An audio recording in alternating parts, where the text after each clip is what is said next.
Hi, it's Dennis Daly welcoming you to Old Time Radio on Monday, a complete Old Time Radio episode. This week, a favorite show of many. You know, the Los Angeles Police Department was able to work with Jack Webb in helping make Dragnet more authentic. Well, for many years, the FBI cooperated with a show that put the FBI on radio. And here is one from that series. This is your FBI.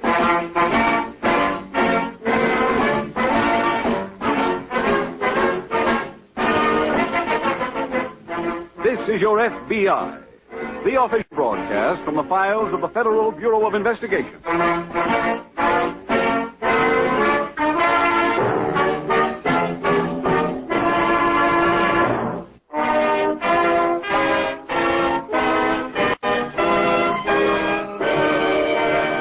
Tonight, the subject of our FBI file, Juvenile Delinquency. Its title, The Face.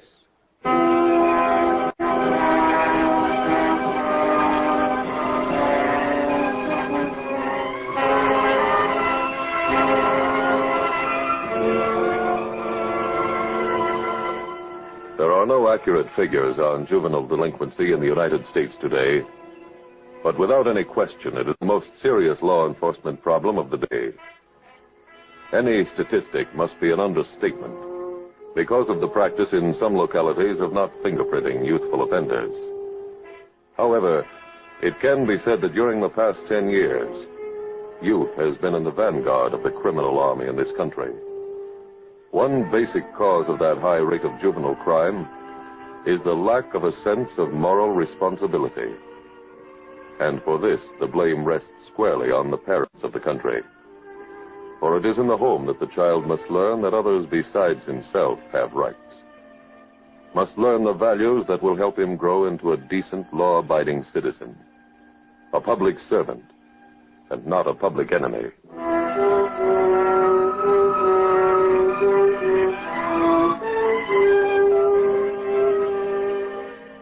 Tonight's FBI file opens in the local police station, a crowded tenement district of a large eastern city.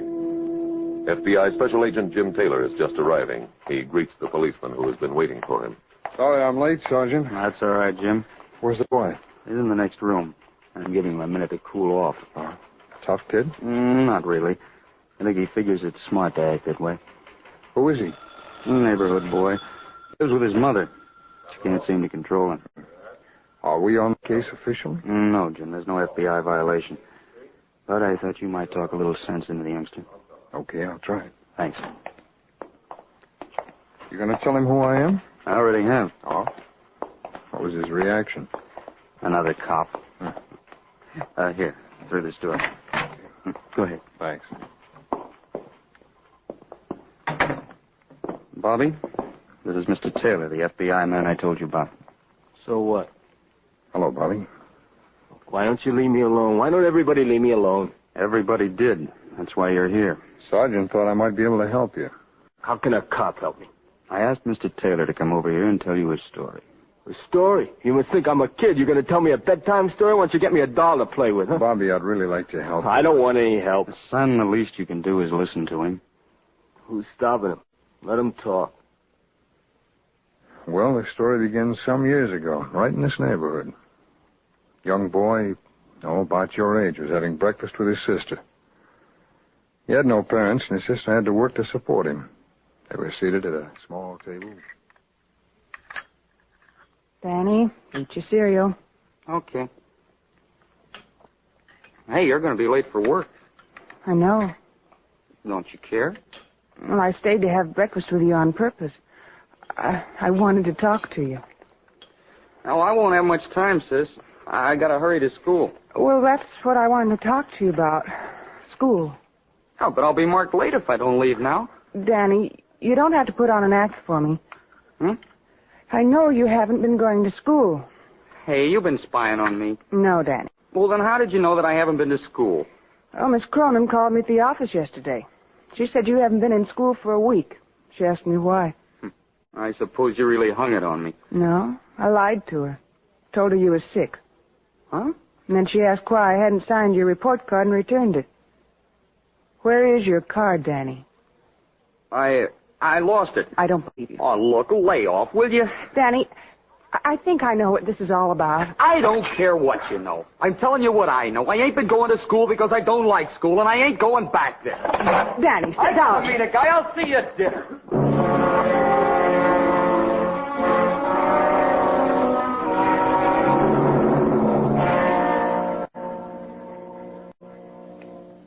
Well, Bobby, that's just the beginning of this story. And whether you recognize it or not, Danny was a kid just about like you. I hadn't met him at that point. I hadn't even heard of him, in fact, until I was called into the office of my agent in charge. You sent for me, Mr. Russell? Yes, Taylor, I did. If it's on that Barrett file, the last No, report was this is something that just came in. Oh? Are you familiar with a place called Mike's Diner out on Route 11? Yeah, I've eaten there a few times. Well, quite a number of truck drivers make that a coffee stop. Yeah, so I noticed. The last couple of weeks have been almost nightly thefts from trucks running interstate. Oh? First, we thought it was an organized ring, but last night one of the drivers got a look at the thief. A good enough look to give us a description? Yes, there was a boy about 16. One boy, alone? Apparently. What was stolen? Well, here's the list. Box of American Beauty wristwatches and a carton of Leslie automatic pens. Yeah, it's easy loot to get rid of. See what you can do on it. All right, sir. Well, Mr. Russell, do we know anything about the boy besides the fact that he was about 16? Yes, I've got his full description here. Fine. 5 feet 2 or 3 inches tall, with dark hair and a misshapen nose that seemed to be pushed into his face. Well, that should make him a little easier to find. The driver said it was one of the strangest faces he ever saw. In fact, he said at first he thought it was a monkey.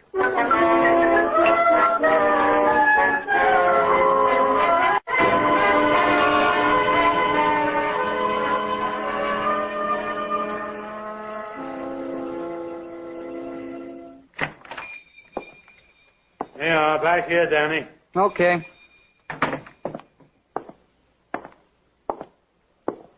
Well, hiya, pal. Have you got something for me? Mm-hmm. Oh, so you're really working, ain't you, kid? Don't call me kid. Oh, pardon me. Well, now, what have you got? Here. One fountain pen? Oh, I got more. How much is it worth? Where'd you get 'em? That's my business. Then take it back. Why? I want to know how hot the stuff is before I make a price. Maybe I got to hold on to it till it cools off. See, that makes a difference. Well, I swiped them off a truck out by Mike's Diner. Mm-hmm. How many more you got? 12 dozen. And I got some watches. Mm-hmm. Pens are worth $1 apiece. Hey, you got some right there in your window for $5 each. My price is $1. You know, you could buy a mask with the money. Shut up! Hey, come here, son. Oh, come here. I was only kidding. Come here, Danny, come here. Say, Danny, how'd you like to graduate? What do you mean? Well, I know some guys could use a kid like you. I told you once, I'm not a kid. Oh, there I go. There I go again. I mean, they could use a man like you. You know, little fella, man who's small. For what? Well, they do warehouse jobs, and they need somebody little who can climb up and get in through the windows. I don't want it. Okay. What about the pens? I'll bring the stuff back in an hour.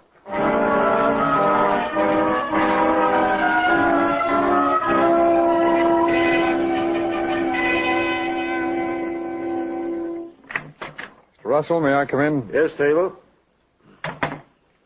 I've been working on that interstate theft case. Anything new on it? Yes, sir. I went out to Mike's Diner to look around. That part of the highway must have been pretty well covered. Well, it was, sir, but the woods beside the highway hadn't been. I searched that whole area. I may have found something. What's that? Well, one place in the woods afforded a good vantage point of the highway, a little knoll. Mm-hmm. Well, standing on it, you can watch Mike's Diner and see what trucks come and go. Uh-huh. Somebody'd been sitting up there whittling. Chips were still fresh, so I figured maybe there had been someone watching the highway. Waiting for something? Well, it looked that way, sir. And scattered around the knoll, I found some torn up bits of paper. I finally pieced the thing together. What was it? A report card from Patterson High School. The name on it was Daniel Auburn. You locate Auburn? Not yet, sir. I called the school. Everyone was gone. Keep on it. Well, I'm having the switchboard try to locate the school principal so we can get Auburn's home address.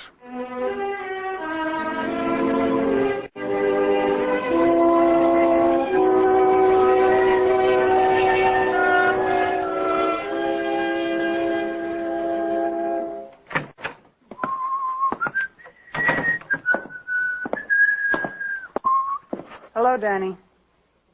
Hello, sis. I thought you were going to work. I did. You didn't get fired, did you? No. Said I wasn't feeling well. My boss gave me the rest of the day off. Well, why don't you go for a walk, sis? That always makes you feel better. Oh, well, why don't you go see the movie at the Paramount? It's swell. It's all about Are you trying to get me out of the house, Danny? No. Well, it won't work. I stopped at school on the way home and saw Miss Cronin. Oh. She tells me for the last few weeks you've been seen with a lot of money. That's right. I found some money. Oh, Danny. I did. I found a wallet on 2nd Avenue. I found something, too. Huh? I found a box of fountain pens and a box of watches in your room. Now, look, sis, I told you once before Danny, that I went to your bureau to see if any of your socks needed darning. Well, why didn't you ask me? No, that's not important. Where did you get those pens and watches? I found them, too. Danny. I'm telling you, sis, There's a story in the morning paper about a box of watches and a carton of pens being stolen from a truck last night out on Route 11. Well, what's that got to do with me? Where were you last night, Danny? I went for a walk. Where? I don't know. I don't remember. Danny, you stole those pens and watches. I know it. Well? Danny. Oh, cut it out, sis. Is this the way I've brought you up? Have I been such a complete failure that you don't even know it's wrong to steal? I suppose what happened to me is right. That was an accident. It still happened. All right, that was wrong, too. But the police did try to find the car that hit you. They just couldn't A lot of seem to... good that does me. Does it fix my face? Your face has nothing to do with stealing, Danny. Look, why do you think I ain't going to school? Because all the kids laugh at me. They call me monkey. Well, I'll show them. I'll steal and I'll have money. I'll have a lot of money and I'll be important and then let's see them laugh. Honey, that's not the way to be important. The right way is to be decent and honest. Are you kidding? They won't let me play ball with them. I can't get a girl to go to the school dances with me. No, it doesn't warrant your stealing. I've got to put a stop to it, Danny, right now. How? You're coming with me. We're going to take those watches and pens back. I don't know who they belong to. Well, the police will know. The police? Yes. They'll send me to jail. No, I think they'll understand. I've got some money saved up. I'll pay for whatever's missing. Come on. I'm not going. Danny, it's the only thing to do. I'm not going, sis. You've got to. Oh, no! Danny. You're like full arrest. You hate me, too. Well, I'm getting out of here.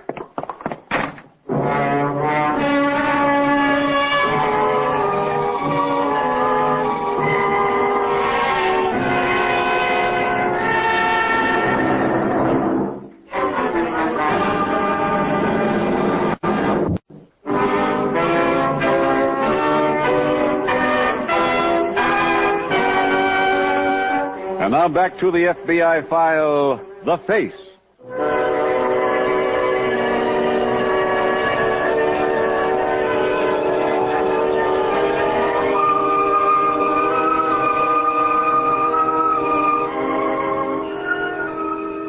There's an important point brought out in tonight's case from the files of your FBI. The moral is that there is no quick answer to juvenile delinquency. The problem is deep-rooted and varies with each individual. It is the job of social workers, psychiatrists, all those who come in contact with antisocial youth, to burrow deep and find the cause of delinquency in each particular case. Then to treat the cause itself. With Danny, we are discovering one possible reason for his difficulty. True, law enforcement officers are responsible for protecting society against its Dannys and Bobbies. And most of them, fortunately, are wise enough to know that the surest way to do this is to effect a change in the attitude of delinquent youngsters toward life.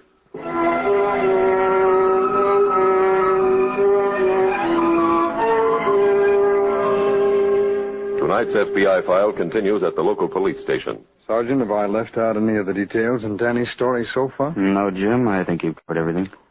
Bobby, what do you think of the story? It's a story, that's all. You approve Danny hitting his sister? Sure. What business she have trying to bring him to the cops? Well, I think you'll understand that better when you hear the rest. Do you want to hear the rest of it, Bobby? Sure, I'll listen. I'm telling you right now, you're wasting your time. Go ahead, Jim. At about the same time young Danny quarreled with his sister and ran out of the house, the switchboard at the FBI field office was getting young Danny's address. I went over to the apartment. Danny's sister was still there. I introduced myself, and she invited me in. What did you want here, Mr. Taylor? Well, I've really come to see your brother. Is he at home? No. I wonder, would you mind looking at this picture? Does that resemble your brother? Yes. An artist drew that from the description given by a truck driver who saw this boy steal some things from his truck. It is my brother. Do you know where he is now? No, I don't. I'm afraid he's left home. No. You're going to arrest him? Well, I'll have to if he's the one who burglarized the truck. Mr. Taylor. Yes. I think I have everything here that was taken. Oh? And I'm willing to pay for whatever's missing if you could drop the charges. Well, Miss Orban, I'm not so sure it's going to be that easy. But this isn't entirely his fault. Now, whose fault is it? I don't know. 6 months ago, riding his bicycle down Bedford Avenue, Danny was struck by a hit-and-run driver. Go on. His shoulder was broken and his face badly cut. It's a miracle it healed it all. Danny spent 2 months in the hospital, and then they sent him home. His face was still terribly disfigured. Well, couldn't they have fixed his face up with plastic surgery? Oh, I don't know, Mr. Taylor, but... Well, even if they could have, that kind of thing costs a lot of money. Yes, it does. Tell me, was he ever in trouble before the accident? No. No, the first thing that went wrong was when he went back to school. No, what happened then? Well, the children started to call him Monk because of his face. Well, that can be pretty hard to take, Mr. Taylor. Yeah. Danny couldn't take it, so he stopped going to school. And then out of defiance, out of our wanting to show them attitude, he started to steal. Yeah, well, I think I understand, Miss Robin. So you see, he's not really to blame. No, I guess maybe in a way everybody's to blame. Miss Robin, you say you're willing to make restitution for the missing items? Oh, yes, if you'll just let Danny alone. Well, I can't make any promises about that, because punishing Danny isn't our job. Well, can you help me at all, Mr. Taylor? Well, there's one thing we've got to do before anybody can help him. That's find him. But, he said he was never coming back. Oh, I think maybe we'll locate him.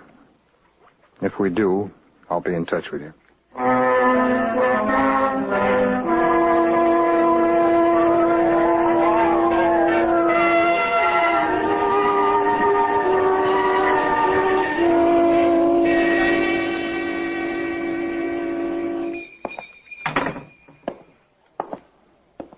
Hello, Mr. Thompson. Oh, hiya, Danny. Well, where is it? I thought you were going to bring the stuff back. I couldn't. What's the matter, Palsy? Somebody steal it from you? No, I got caught. Yeah, Hey, look out. Now, wait a minute, kid. If you're hot... Oh, no, it ain't that. My sister nailed me. Your sister?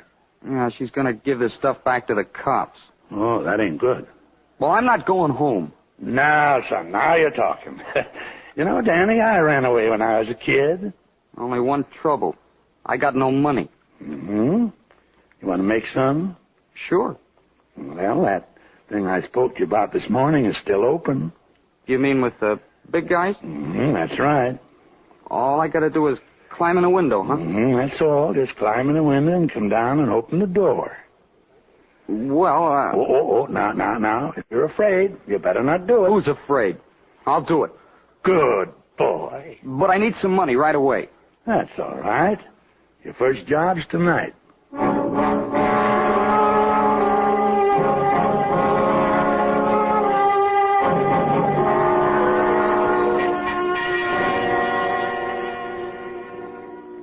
That's the situation, Mr. Russell. I see. I think both Miss Auburn and the boy are deserving of some sympathy. I do, too. Of course, it'll be up to the court to decide what the youngster's punishment will be. Well, the facts ought to speak for themselves. They should. Mr. Russell, I've got a friend who's an outstanding plastic surgeon. I'm going to talk to him about young Danny. Oh, still got to find the boy. Yeah, I know. Your sister have any idea where he might be? No, sir, none at all. He walked out after slapping her. He hasn't shown up since. Well, what you say about this boy is true, then I don't... Oh, excuse me. Certainly, sir. It's Russell speaking. Yeah? You have? I see. Just a moment. The boy's been located. Good. Yes, I've got that. Well, thanks very much. I have a man right over there. Young Auburn's picked up an act of attempting to burglarize a warehouse on 3rd Avenue. Oh, that's bad. He's at the 18th precinct, Jim. Run down and have a talk with him.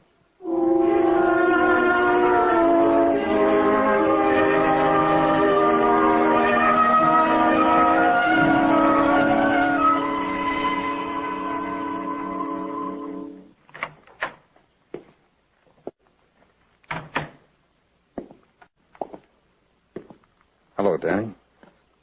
Who are you? I'm a special agent of the FBI. Oh, another cop, huh? I'd like to have a talk with you, son. I don't want to talk to you.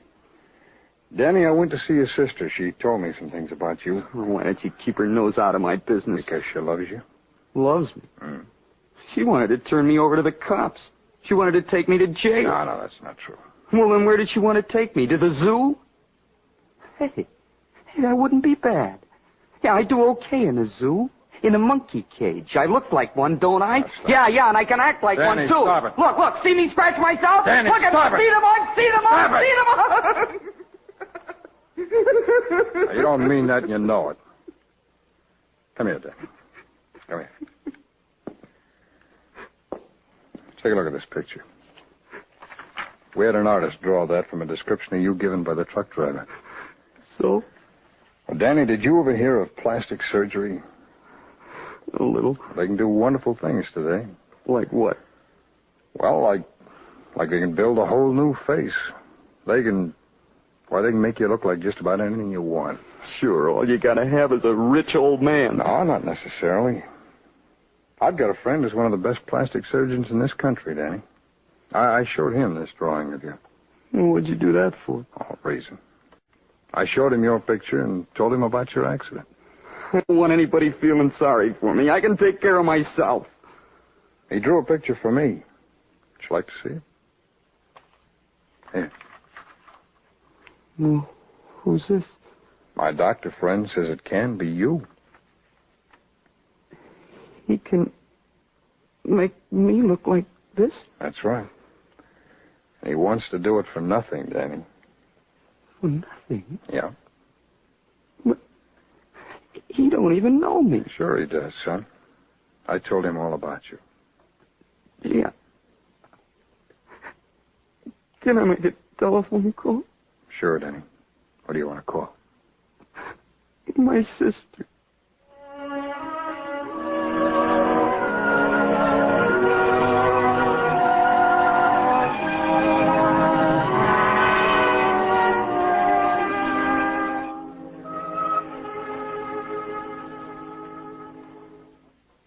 Well, Bobby, that's the story of Danny Auburn. A doctor operated on him, did a wonderful job. Then, on the recommendation of the court, he was released in the custody of his sister. What do you think of the story, Bobby? He was just lucky, that's all. Well, that doctor's still alive, Bobby, and still practicing. We can speak to him about you. About my face, you mean? That's right. And he'd help you. Look, how do I know you didn't make the whole thing up? No, it's a true story, son. I can prove it. How? Sergeant, Yes, Jim. tell him. Okay. Bobby, I'm the fellow in that story. I'm Danny Auburn.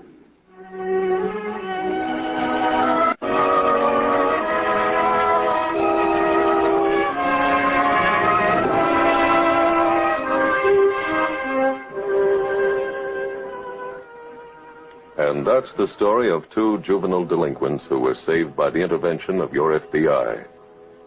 Who were restored to good standing in their community because a doctor with a social conscience decided to work with law enforcement agencies to do his part in fighting the menace of law-breaking youngsters.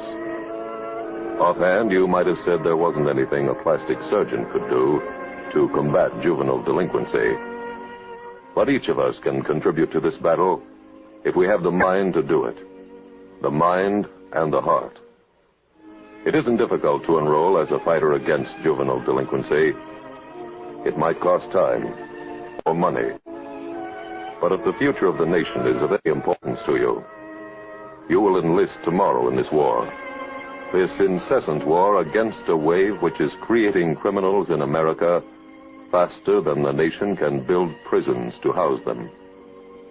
Let tomorrow be a day of dedication, when you will dedicate yourself to join the ranks of those doing their part to ensure the future, their future and yours.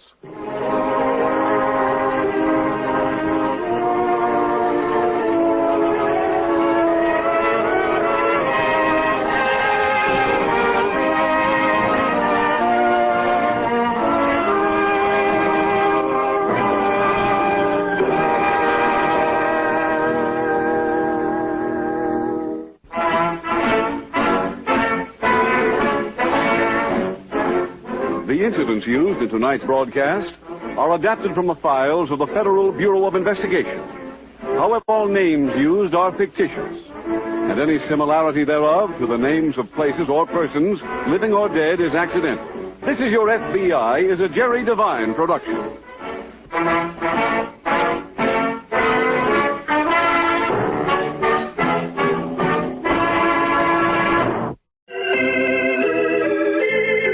Join me every Monday at this time for a new complete old-time radio episode from the archives of Old Time Radio.